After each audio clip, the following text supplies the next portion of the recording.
Investment کرنا چاہتا ہے تو جو یہاں کی لوکل اتھارٹیز ہیں، جو سسٹم ہے، اگر وہ اس کے ساتھ تعاون نہیں کریں گے تو وہ کبھی بھی یہاں پہ انویسٹمنٹ نہیں کرے گا۔ اوورسیز کو لانے کے لیے یہ اقدام تو بہت اچھا ہے، لیکن ان کو قانونی طور پر تحفظ بھی چاہیے اور گارنٹی بھی چاہیے کہ وہ اگر اپنا پیسہ ملک کے اندر لا کے انویسٹمنٹ کریں۔ دیکھیں پاکستان کے اندر بجلی کا بحران ہے، موسمیاتی تبدیلی کی وجہ سے بے شمار مشکلات ہیں، تو اس میں پورا پاکستان جو ہے لوگوں کے پاس انویسٹمنٹ کے لیے پیسہ ہے، وہ لانا چاہتے ہیں، لیکن گارنٹی کیا ہے؟ یہ گارنٹی ہم نے ان کو دینی ہے کہ آپ اس میں انویسٹمنٹ کریں، ہم آپ کو تحفظ دیں گے۔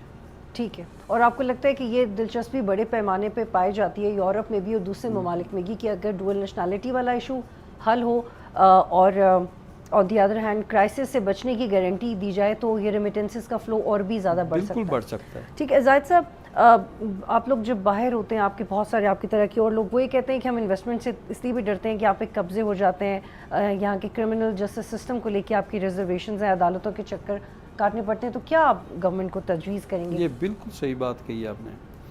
جو اوورسیز پاکستانی ہیں، سب سے پہلے تو ان کی جائیداد کے اوپر تو ان کے اپنے رشتہ دار ہی قبضہ کر لیتے ہیں۔ دیکھیں نا، اگر بات کھل کے کی جائے نا تو سب سے پہلے تو ان کے وہ کر لیتے ہیں۔ اگر ان سے وہ بچ جائیں تو پھر وہ جو قبضہ گروپ ہے وہ ان کی جائیداد کو نہیں چھوڑتا ہے، کیونکہ ان نے کہیں سال میں 2 دفعہ آنا ہوتا ہے، 3 دفعہ آنا ہوتا ہے، تو اتنی دیر تک وہ ان کا کام کر دیتے ہیں۔ پھر یہاں پہ جو پٹواری سسٹم ہے، وہ پٹواری سسٹم تو کسی کی جائیداد کو تو چھوڑتے ہی نہیں ہے نا۔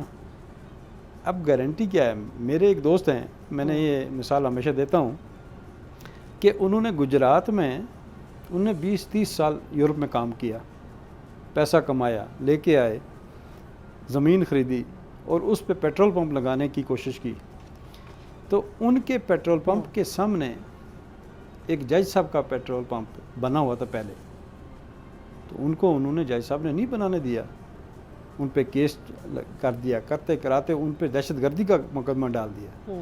تو انہوں نے رابطہ کیا اوورسیز سے، انہوں نے کہا کہ میں پمپ سے تو بنانے سے تو رہ گیا ہوں، مجھے یہ دہشت گردی کے کیس سے آپ نکلوا دیں۔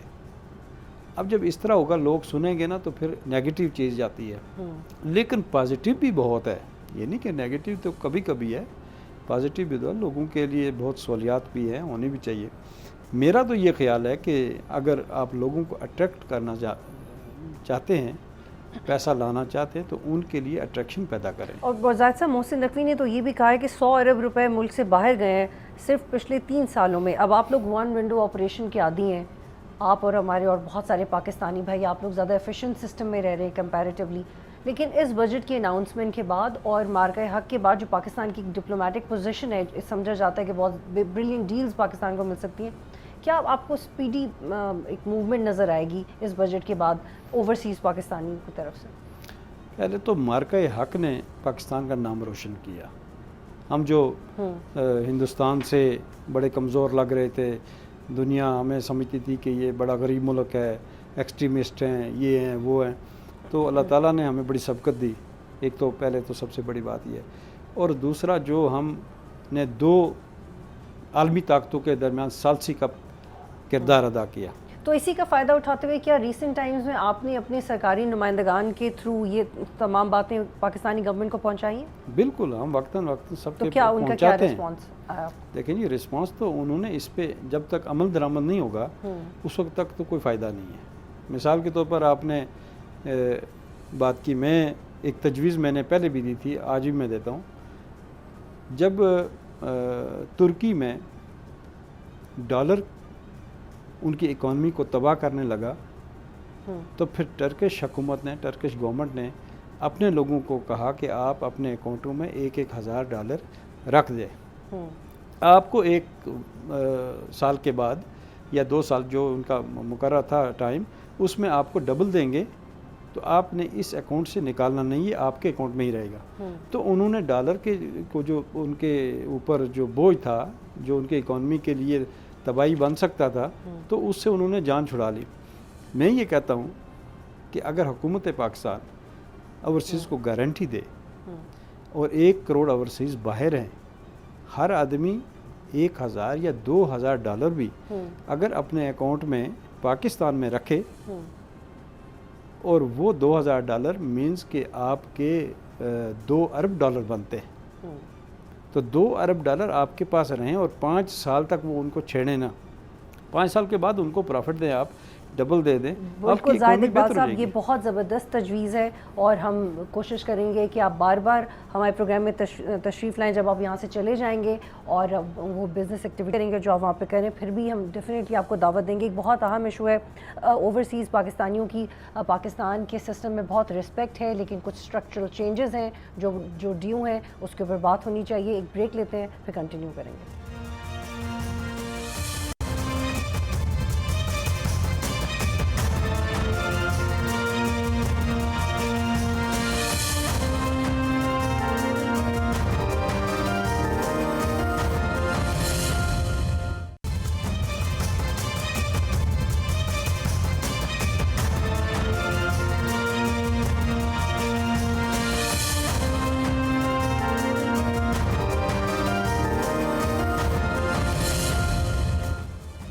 پروگرام میں خوش آمدید۔ ہم پوسٹ بجٹ انالیسس کر رہے ہیں، مختلف لوگوں سے بات کر رہے ہیں اور وقت گزرنے کے ساتھ ساتھ یہ مزید پتہ چلتا رہے گا کہ کس کے لیے ایگزیکٹلی کیا ہے اور کون سا سیکٹر پاکستان میں اس بجٹ سے کس طرح سے فائدہ اٹھا سکتا ہے۔ بریک سے پہلے ہم اوورسیز کی بات کر رہے تھے کہ وہ ریمیٹنسز کی مد میں کنٹریبیوٹ کرتے ہیں، لیکن اس میں کچھ اسٹرکچرل چینجز ہوں تو شاید ان کا کانفیڈنس مزید بڑھے اور وہ پی ایس ڈی پی کے ساتھ مل کے مزید کچھ اسکیمز کے ساتھ کولیبریٹ کر کے ڈیولپمنٹ سیکٹر میں بہت کنٹریبیوشن ہو سکتی ہے۔ فار ایگزامپل جو نیشنل فیس لیس سسٹم متعارف کروایا گیا ہے جس میں ٹیکس آفیسر کو یہ معلوم ہی نہیں ہوگا کہ یہ کس کا کیس ہے، یعنی سفارش اور رشوت لینا ان کے لیے ممکن نہیں ہوگا۔ یہ اقدام ان اوورسیز پاکستانیوں کے لیے بہت اہم ہے جو انویسٹ کرنا چاہتے ہیں اور جو کہ کسی طرح بلیک میل نہیں ہوں گے، جن کو یہ گارنٹی چاہیے ہوتی ہے کہ جو انویسٹمنٹ لے کے آ سکیں وہ کسی کرائسس کا شکار نہ ہو۔ تو it is one of the good news for overseas. اور مجھے خاقان نجیب صاحب جوائن کریں جن سے ہم مزید کچھ اینگلس پہ بات کریں گے۔ خاقان نجیب صاحب، عالمی معیار کے مطابق ورلڈ بینک یہ کہتا ہے کہ 44% لوگ پاکستان میں they are living below poverty line, بے روزگاری تاریخ کی بلند ترین سطح پہ ہے۔ ٹھیک ہے، تنخواہ دار طبقے کو ریلیف ملا ہے، اس کے اوپر ہم بار بار بات بھی کر رہے ہیں۔ ریئل اسٹیٹ سیکٹر کو ریلیف دیا ہے، ایکسپورٹس کے بارے میں انسینٹیوز کی بات ہوئی ہے، لیکن وہ جو ایک فزیکلٹی ہوتی ہے ایک ملک کی کہ آپ کے ہاں غریب کتنے ہیں، ایجوکیشن کتنا ہے، ہیلتھ کتنا ہے، وہ ابھی بھی پرائرٹی نہیں بن سکا اس بجٹ میں۔ آپ کی بات جو ہے یہ اس میں وزن اس طرح سے ہے کہ اس بجٹ کو اکنامک سروے سے علیحدہ نہیں پڑھنا چاہیے، اور اگر آپ اس کو اس کے ساتھ پڑھیں گے تو اندازہ یہ ہوگا کہ بالکل 29% پاورٹی ہے اور یہ انکریز ہوئی ہے over the last few years. Pakistan کی ان امپلائمنٹ 7.1% پہ ہے، یعنی کہ تقریباً 60 لاکھ پاکستانی ایسا ہے جو نوکری ڈھونڈ رہا ہے اس وقت۔ پاکستان کا investment to G D P نیچے آیا ہے اور 14.38% رہ گیا۔ سو اس بیک ڈراپ میں آپ نے ایک بجٹ بنانا ہے۔ جو یہ بجٹ بنایا گیا ہے اس کو آپ اس نظریے سے سوچیں کہ کوشش یہ کی گئی ہے کہ آئی ایم ایف کا جو انگیجمنٹ ہے اس کو انٹیکٹ رکھتے ہوئے جو ہماری فسکل کنسالیڈیشن ہے، یعنی کہ ہمارے مالیاتی خسارے کو کم کرنا ہے، اس کو 3.6% پہ لے جائیں۔ اب جب آپ اس نظریے سے بجٹ کو اپروچ کر رہے ہوں تو جو ہیومن ڈیولپمنٹ، ہیومن اور سوشل ڈیولپمنٹ ہے، آپ صحیح کہہ رہی ہیں کہ وہ پیچھے چلا جاتا ہے۔ اگر پاکستان میں اس نظریے سے نہ اپروچ کر رہے ہوں اور آپ اس کو جسے ہم کہتے ہیں نا کہ tax to G D P سے تھوڑا سا نکل کے دیکھتے ہیں جو لوگ، تو وہ اس کو ایک مختلف زاویے سے دیکھتے ہیں۔ پر یہ امپورٹنٹ ہے کہ ہم جو انگیجمنٹ ہے اس کو رکھیں اور اس سے علیحدہ نہ ہوں۔ ایسا کرنا ہو تو آپ کو پتہ ہے پہلے ہم بات کر لیتے ہیں کہ کون سے سیکٹرز ہیں بیکم کمفرٹیبل۔ 22 لاکھ روپے سے اوپر جن کی سیلری ہے ان کو ایک جسے آپ کہیں گے اپنی سیلری میں خاطر خواہ آپ کہہ سکتی ہیں ریلیف، یا اسے کہتے ہیں کہ واپسی ہوئی اس رقم کی جو آج سے پہلے ان سے لے لی گئی۔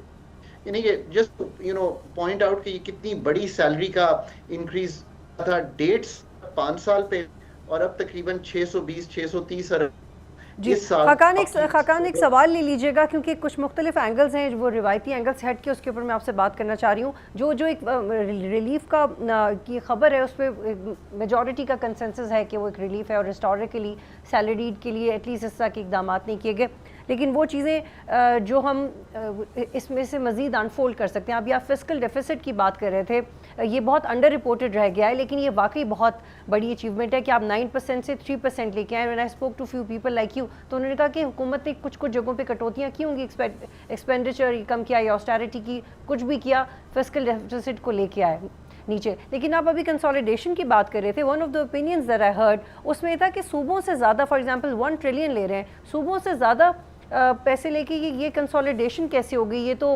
سبسٹریکشن ہے, دس از فسکل سبسٹریکشن. تو اس کو کیسے آپ ڈیفائن کریں گے؟ ایسا ہی ہے جیسے میں کہہ رہی ہوں یا غلط رائے ہے یہ؟ سو دیکھیے بات اس طرح سے ہے کہ اگر صوبے کے ساتھ NFC 2014 کے بعد پاکستان نے نہیں کیا تو یہ تو ہمیں نیشن سوچنا چاہیے نا کہ نہیں کیا. اور پھر نیشنل فسکل پیکٹ ایک کرایا گیا جو کہ آپ کو IMF نے ایک جسے کہتے ہیں پش کیا کہ آپ نیشنل فسکل پیکٹ کریں. اگر ملک ایسے چلائیں گے تو یہ جو 1000 ارب سے تھوڑا سا اوپر آپ نے لینا ہے صوبوں سے, اور پلس ایک پروونشل سرپلس بھی لینا ہے, میں اگری کرتا ہوں کہ یہ بہت زائد ہے, پر اگر یہ 1000 ارب نہ لیں تو آپ کو 2200 ارب کے نئے ٹیکسز لگانے پڑیں گے اس 1000 ارب کو کلیکٹ کرنے کے لیے. وہ تو ممکن نہیں تھا اس وقت. سو اس فسکل کنسولیڈیشن کے پاتھ پہ رہنے کے لیے, اور یہ 2 طرح سے یوز ہوگا, ایک ڈیفنس میں یوز ہوگا اور آپ کا اسٹریٹجک اس میں یوز ہوگا. یہ اٹ وونٹ بی یا کوئی ایسی آنگہانی چیزیں ہوں کنٹینجنسی اس میں یوز کرنے کے لیے لیا گیا, بٹ بہرحال پیسہ تو آیا ہے, اس سے فسکل کنسولیڈیشن ہوئی ہے. آپ کو NFC کرنا چاہیے. یہ 2-3 سال کا آپ نے یہ دس از فار 3 ایئرز یہ جو بات ہوئی ہے صوبوں کے ساتھ. پر اصل بات آپ کی درست ہے کہ کرنے کی جو ضرورت ہے وہ تو آپ کو NFC کی درستگی ہے. اب آپ نے وہ نہیں کیا تو آپ کو دس از ہاؤ پاکستان از رن بطول, کہ آپ جو ڈیپر ریفارم ہے یا ڈیپر کام ہے, جو ڈیپر سٹرکچر ہے وہ نہیں کرتے. یعنی کہ 82% پاپولیشن پہ بیس کر کے ایک ہم NFC چلا رہے ہیں. صوبوں کو کوئی تو آپ یہ کہتے ہیں کہ NFC میں وہ تبدیلی ہونی چاہیے, جس کا حصہ کم پریکٹیکلی ہو سکتا ہے وہ کریں, جس کا زیادہ کرنا چاہتا ہے کرے, اور کنسنسس کے ساتھ وہ ریفارمز کریں جس سے فیڈرل اپنا ریونیو مینٹین کرے, صوبے اپنا ریونیو مینٹین کریں, اور جو ڈیٹ ہے وہ زیادہ فیڈرل پہ نہ جائے. خاقان میں آپ سے یہ جاننا چاہ رہی ہوں کہ لیوی کو کیسے مینٹین کریں گے؟ 178 بلین زیادہ کی ہے اس دفعہ پیٹرولیم مصنوعات کے اوپر, قیمتیں بھی کم نہیں ہوں گی, اور مہنگائی کا ٹارگیٹ 8.2% رکھا ہے, یہ کیسے ہوگا؟ So this is truly important to think about کہ پاکستان میں انڈائریکٹ ریگریسو ٹیکسیشن سے دور ہونے کے لیے ہم 1468 ارب کلیکٹ کر رہے تھے, اب 1676 پہ چلے گئے ہیں. This is not the right way to think about raising revenue in Pakistan, کیونکہ یہ ایڈمنسٹریٹیولی آسان ہے, بٹ لینڈ کروزر والا اور یہاں پہ آپ نے جو لیوی لی ہے موٹر بائک والے سے یا چھوٹی گاڑی والے سے, اس کو ایکویٹ کر دیا. اس سے نکلنا چاہیے. This is one of the things جس کو واپس جانا چاہیے, IMF کے ساتھ ڈسکس کرنا چاہیے. پیٹرولیم پروڈکٹس پہ 167% ٹیکسیشن ہے, اس پہ سوچنا چاہیے. جو بجٹ میں ایک مسنگ آئٹم ہے جس کی گفتگو نہیں ہوتی وہ ہے کہ ایکسپینڈیچر ریفارم انکلوڈنگ NFC آپ نے نہیں کیا ہے. اس کا مطلب یہ ہے کہ 830-40 ارب کا جو اس سال BISP ہے وہ صوبوں کو جانا چاہیے, وہ بھی آپ کا کام نہیں ہے. انرجی سبسڈیز یہ بھی صوبوں کا کام ہے, بیکاز سبجیکٹ صوبوں کا ہے. بہت سے ایسے کام آن دی ایکسپینڈیچر سائیڈ ہیں جو کرنے چاہیے. جو تاجر دوست اسکیم ہے اس کو بھی ریوزٹ کرنے کی ضرورت ہے, اور یہ بات میں اس لیے کہتا ہوں کہ اس اسکیم کو ہم نے جس طرح چلایا یہ ڈسٹورشن کریٹ کرتی ہے. سو جہاں ہم نے تھوڑی سی جو میجرز لیے ہیں ان کی تعریف کرنی چاہیے, but there is a lot of work that still needs to be done اگر ہم اس چیز کو ٹھیک کریں. ایکسپورٹ آج بھی پاکستان کی اچھی بات ہے, سپر ٹیکس اٹھایا ہے, بٹ دا پرابلم از کہ آج بھی ایکسپورٹ پہ اگر آپ 54% ٹیکس لے رہے ہوں گے یا 50% ٹیکس لے رہے ہوں گے تو یہ کمپیٹیٹو نہیں ہے, بیکاز ٹرکی نے تو 9% کر دیا ہے, بنگلہ دیش 12% پہ ہے. So you need to think a little deeper when you think about this budget. میں بار بار کہتا ہوں directionally it's in the right direction, positive ہے. Depth wise you have to think differently about this scheme. اگر تو اس budget کو over all دیکھا جائے تو آپ کو ڈائریکشنلی اسٹیبلائزیشن میں رہتے ہوئے کوشش کی گئی ہے کہ ریئل اسٹیٹ سیکٹر میں کوئی ایکٹیویٹی پیدا کی جائے. خاقان مجھے پریسائزلی بتائیے گا کہ جب ہم ایکسپینڈیچر کہتے ہیں تو وہ تو کم نہیں ہوا, وہ تو صوبوں سے بھی ایکسپیکٹ کر رہے ہیں کیونکہ ڈیٹ زیادہ ہے, لیکن جو ایکسپینڈیچر ہے وہ امیڈیٹلی کیا کر دینا چاہیے تھا حکومت کو؟ آپ کابینہ کا سائز چھوٹا کریں, اسپیشل ایڈوائزرز کا نمبر کم کریں, اسپیشل اسسٹنٹس کا نمبر کم کریں. I am sorry but I have to say this, جب ہم کسی بڑے پولیٹیشین کو لائن اپ کر رہے ہوتے ہیں تو some times I do observe کہ جو ان کی میڈیا ٹیم ہے اس میں کتنی ہیرارکی ہے. تو why are you hiring these 4-5 people for your media? آپ کا سوشل میڈیا کا ایک الگ بڑی ٹیم ہے, ٹی وی کو یہ بہت سارا پیسہ ہے جو فیڈرل گورنمنٹ ارریلیونٹلی خرچ کرتی ہے, جو کہ جس کو بالکل کٹ ٹو سائز کیا جا سکتا ہے. Y not? سو اگر آپ 40+ ڈویژن سے فیڈرل گورنمنٹ چلانا چاہتے ہیں, that's one way to think about it. 60-70 ایسی اٹانومس باڈیز ہیں جن کو بند کرنا چاہیے. جو 17 سبجیکٹ وفاق کے نہیں ہیں ان کو نیچے دینا چاہیے. جو پاکستان کا PSDP ہے اس کو ریشنلائز کرنا چاہیے تاکہ اگلے 10 سال میں پروجیکٹس نہ کمپلیٹ ہو رہے ہوں, ان پروجیکٹس کو کٹ آف کر دینا چاہیے. جو 5 سال میں پروجیکٹس کمپلیٹ کر سکتے ہیں ان کو کمپلیٹ کرنا چاہیے. پبلک سیکٹر کمپنسیشن کو ٹھیک کرنا چاہیے. جو پاکستان کا انکم سپورٹ پروگرام ہے 850 ارب کے قریب صوبوں کو دینا چاہیے. جو پاکستان کی سب سے بڑی ٹارگیٹنگ آف سبسڈیز کا رجیم ہے وہ بھی صوبوں کو منتقل کرنا چاہیے. بہت بڑا جسے کہیں گے آپ کے پاس روم ہے, انکلوڈنگ جو SOEs, grants, subsidies, equity injections, loans, concessionary credit schemes, sovereign guarantees لیتی. بہت شکریہ خاقان نجیب صاحب, آپ پروگرام میں جوائن کر رہے تھے. فی الحال مجھے پروگرام میں جوائن کریں AJK سے سردار عتیق صاحب, اور ان سے ہم بات کریں گے کہ AJK کے جو معاملات خبروں میں رپورٹ ہو رہے ہیں اس میں شفافیت کا ایلیمنٹ کم ہے, ٹرانسپیرنسی کا ایلیمنٹ کم ہے, اس لیے there is a lot of confusion that needs to be address. بہت شکریہ سردار عتیق صاحب, آپ اہم عہدوں پہ رہے ہیں AJK میں جوائن کرنے کے لیے. سردار صاحب, عوامی حقوق کے جو ہم نعرے سنے ہم نے ایکشن کمیٹی سے پاسٹ میں, تو وہ تو they were very public oriented, اور اس میں یہ بس ایک ہی میسج آتا تھا کہ وہ ترقی چاہتے ہیں اور ڈیولپمنٹ چاہتے ہیں. لیکن پھر ایسا کیا ہوا کہ ایک اینٹی اسٹیٹ امپریشن بننا شروع ہو گیا, اور ایک ایسا اسٹرانگ امپریشن جو کہ اب ڈینائی نہیں کیا جا سکتا؟ دیکھیے ایسے ہے کہ شروع میں عوامی ایکشن کمیٹی نے جو باتیں کی, جوائنٹ عوامی ایکشن کمیٹی نے, وہ ساری کی ساری ان کا تعلق پبلک ویلفیئر کے ساتھ تھا. آٹا, چینی, چاول وغیرہ وغیرہ, دو باتیں اس کی تھی. ایک تو یہ تھا کہ پبلک ویلفیئر کے چیزیں تھیں, اور دوسرا یہ تھا کہ ان کی تعداد بڑی محدود تھی, 2-4-5 تھی. وہ جب حکومت پاکستان, حکومت آزاد کشید نے مان لی, سن لی, تو انہوں نے اس میں 2-4-5 کا اضافہ کر دیا. پھر وہ مان لی گئی, پھر اور کا اضافہ کر دیا. کرتے کرتے وہ 15-20-25 تک پہنچی, اور اس میں پھر تشدد کا ایلیمنٹ آ گیا. اور جو پچھلی سیکنڈ لاسٹ جو ان کی ہڑتال تھی اور مظاہرہ تھا, اس میں کوئی 16-17 لاشیں گری اور قتل و غارت گری ہوئی, 3-4 ارب روپے کی پراپرٹی کو نقصان پہنچا. وہ بھی جب حکومت پاکستان اور آزاد کشید کے ساتھ مذاکرات کی بیس پر بیٹھے تو انہوں نے اس میں بھی ان کے ساتھ بہت رعایت کی. سب سے بڑی رعایت یہ تھی کہ قتل ہونے والوں کی FIR وہ بھی فریز کر دی گئی, اور 177 دوسری FIR جو قتل و غارت گری اور افراتفری اور پراپرٹی کی ڈسٹرکشن وغیرہ وغیرہ, تو وہ ساری وہ بھی حکومت پاکستان نے فیصلہ کیا کہ وہ جو ہے ان کو سسپینڈ کر دیا جائے. تو ان کو میکسیمم رعایت دی گئی. لیکن یہ جو آخری بار نکلے ہیں تو ان کے ایجنڈے کے نقاط میں اضافہ ہو کر 38 ہو گئے, 38, اور اس میں سے 35 حکومت پاکستان نے مان لی ہے, اور 2-3 جو ہے اس پر انہوں نے کہا کہ اس پر بیٹھ کے بات کرتے ہیں, لیکن انہوں نے بات کرنے سے انکار کر دیا. ان دا مین ٹائم یہ الیکشن کا شیڈیول کا وقت آ گیا, اور الیکشن چونکہ کانسٹیٹیوشنل آبلیگیشن ہے اسے وقت پہ ہونا ہوتا ہے, ٹورزم کا بھی سیزن ہے, سارے پاکستان سے لوگوں کا آزاد جانا ہوتا ہے.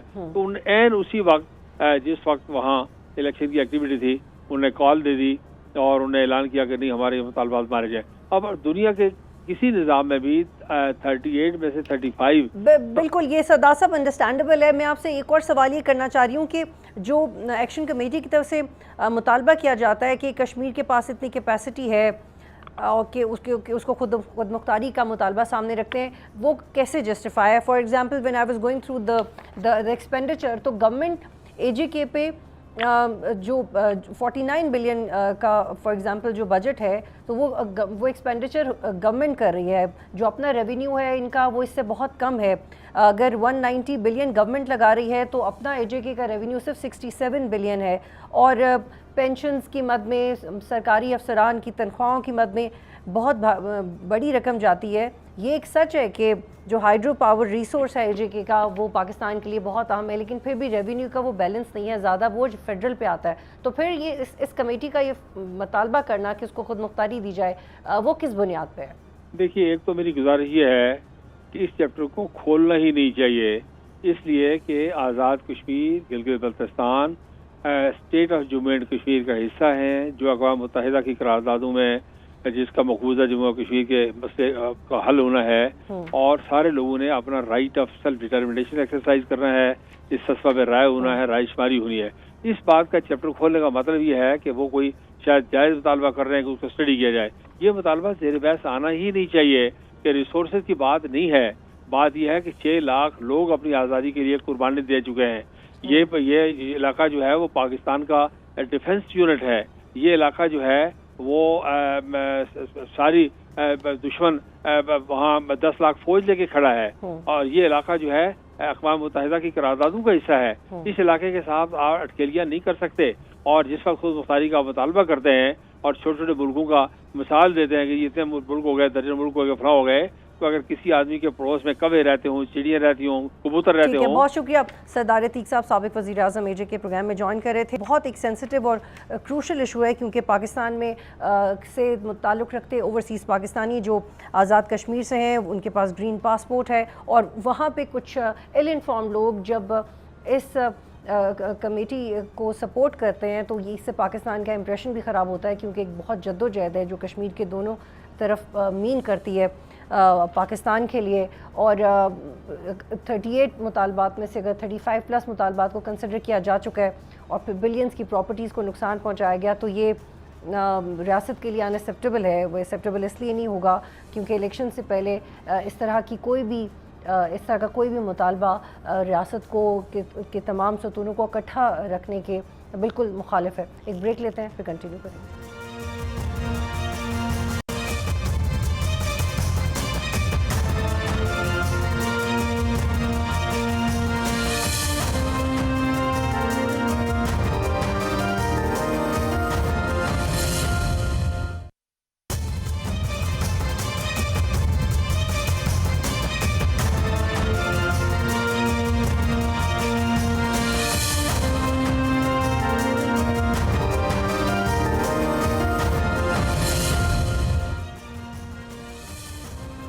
پروگرام میں خوش آمدید. مجھے جوائن کریں منصور جعفر صاحب, سینئر صحافی ہیں, ایکسپرٹ مڈل ایسٹ افیئرز ہیں. بہت شکریہ منصور صاحب.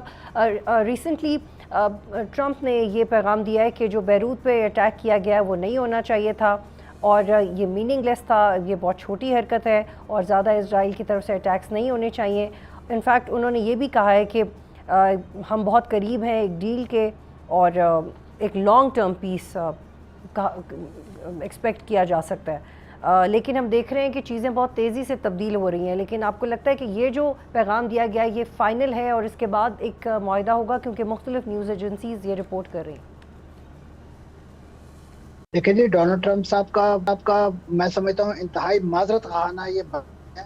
یہ اس بات کی دلالت کرتا ہے کہ ڈونلڈ ٹرمپ صاحب جو کمٹمنٹس کرتے ہیں, جو یقین دہانیاں دلاتے ہیں, اس کو انفورس کرنے کا مینڈیٹ یا طاقت ان کے پاس نہیں ہے. یہی وجہ ہے کہ کہنے کو تو ان کا بڑا چھوٹا سا بیان ہے, بڑا سادہ سا بیان ہے, لیکن یہ ان کے اس لاڈلے کی طرف سے وائلیٹ کیا جا رہا ہے کہ جس کو انہوں نے over the period of time نہ صرف ان کی حکومت نے بلکہ سکسیسو امریکن گورنمنٹ جو ہیں وہ اسے مڈل ایسٹ میں ایک ایسے روگ اسٹیٹ کے طور پہ پالتے رہے ہیں کہ جو اس پورے خطے کا امن جو ہے وہ تاراج کر رکھا ہے.